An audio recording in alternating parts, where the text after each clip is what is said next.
Europe 1, on va se gêner.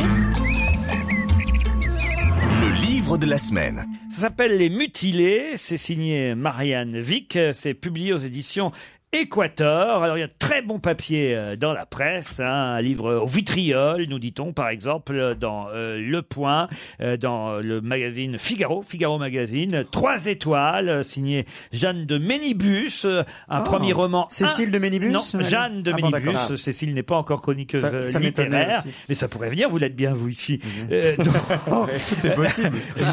Donc dans le Figaro Magazine, on nous dit que c'est un livre implacable, un premier roman, donc Les Mutilés, signé Marianne Vick.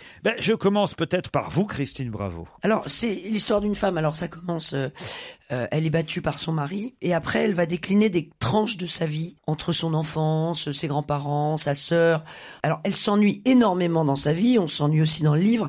Et puis très vite la sœur, on apprend qu'elle a un accident et que elle est amputée des 4 membres. Et puis cette femme, elle va collectionner les suicides, elle va se promener dans les cimetières. Juste pour vous dire un peu le style. Moi, je déteste les mots-phrases dans les romans. Alors, c'est quoi les mots-phrases? C'est-à-dire, il n'y a pas de verbe. Corps vautré, point. Vie itérative, point. Faut-il jamais expliquer. Il y a aussi beaucoup de mots qu'on connaît pas bien. Voilà. Réifié, point. Donc, tu sais pas ce que c'est. L'étiage de la spiritualité, virgule, aussi. Et aussi, je peux vous expliquer. Relation compensatoire, point.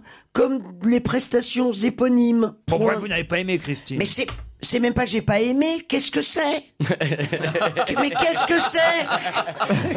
Tu n'as pas compris, en fait, c'est ça. Alors, Isabelle Motro, vous. Alors, moi, je suis d'accord avec Christine, hein, ça m'est tombé des mains.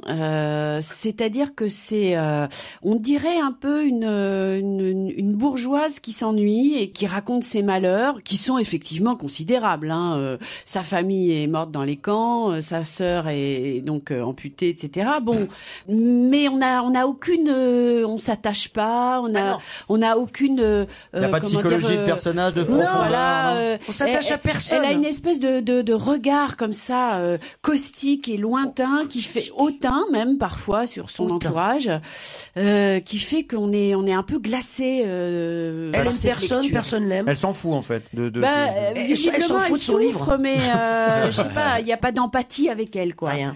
Donc c'est glaçant. Bon, vous n'aimez pas non plus. Peut-être le livre sera sauvé, un dernier espoir, par Yann Moix. Alors, l'acrotomophilie, étymologie éclairante. Acro, extrémité, tomo, coupure et philia, amour, celui qui aime les extrémités coupées.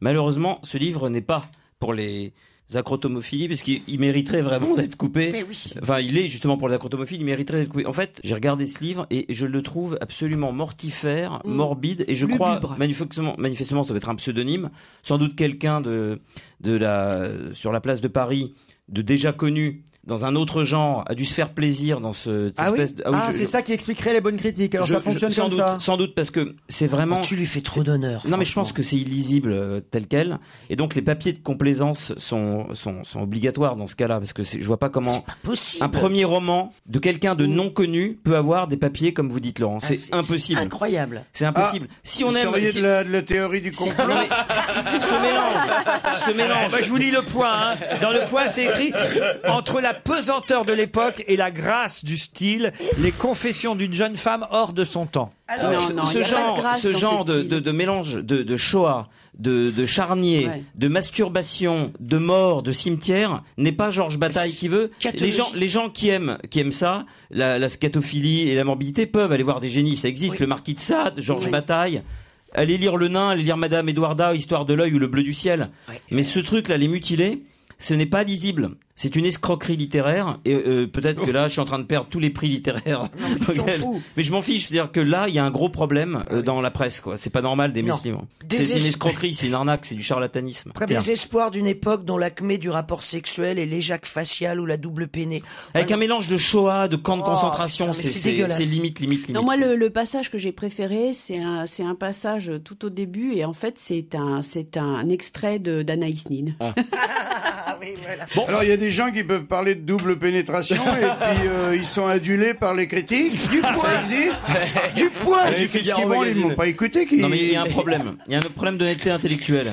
Alors écoutez, on pourra pas dire qu'on aura encouragé vraiment ce premier roman qui s'appelle tout de même, rappelons-le, Les Mutilés. C'est signé Marianne Vick. C'est aux éditions Les Équateurs. Pour se remettre de ça, je vous propose une jeune femme de 17 ans qui est britannique. Elle en est en plus déjà à son deuxième album. C'est Bordy. Génial.